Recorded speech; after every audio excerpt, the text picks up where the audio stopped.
সাত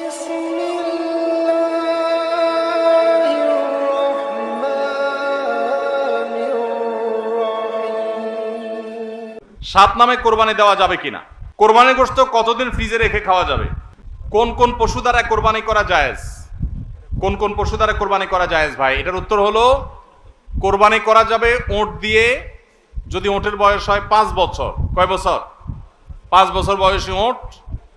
আর গরু দিয়ে কোরবানি করা যাবে, মহিষ দিয়েও করা যাবে, যদি গরু মহিষের বয়স হয় 2 বছর।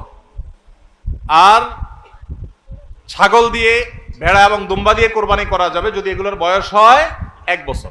তাহলে তিন ক্যাটাগরির পশু, ওট আর গরু মহিষ এবং ছাগল ভেড়া দুম্বা, এই 3 ক্যাটাগরির পশু দিয়ে কোরবানি করা জায়েজ আছে।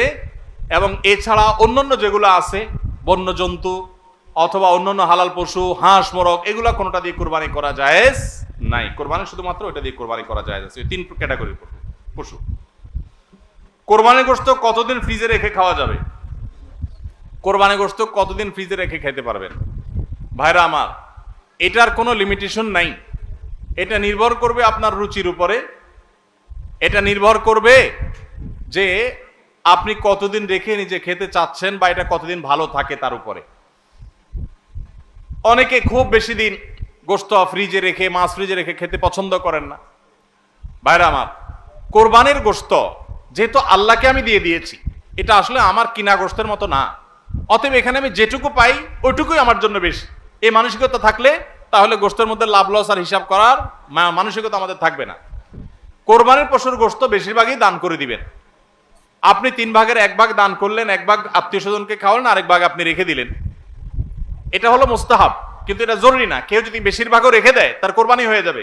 উদ্দেশ্য যদি আল্লাহকে খুশি করা হয়, গোশতটা যদি মূল উদ্দেশ্য না হয়, কারোর উদ্দেশ্য হতে পারে যে আমি রেখে দিয়ে পরে আস্তে আস্তে আল্লাহর রাস্তে মানুষকে দিব, গরিব দুঃখীদেরকে রান্না করে খাওয়াবো, নিজেরাও খাবো, তো আলহামদুলিল্লাহ তিনি রাখতে পারেন। এটা কোনো লিমিটেশন নাই যে কোরবানি গোশত এতদিনে বেশি রাখা যায় না, এমন কোনো কথা নাই। আসন্ন কোরবানি নিয়ে যদি কিছু নসিহা পেশ করতেন, আমরা বলে ফেলেছি সেটা।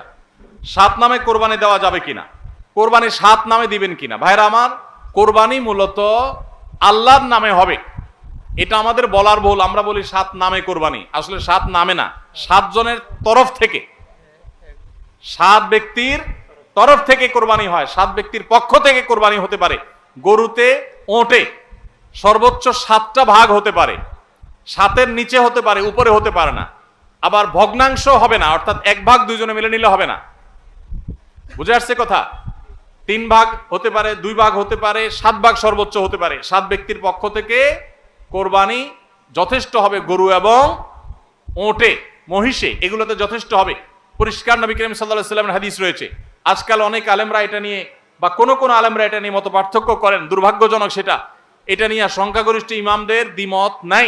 আরব আজম কোন দেশে সংখ্যাগরিষ্ঠ আলেমদের কোনো দ্বিমত নাই যে গরু, ওঁট এগুলো 7 ব্যক্তির তরফ থেকে যথেষ্ট হবে।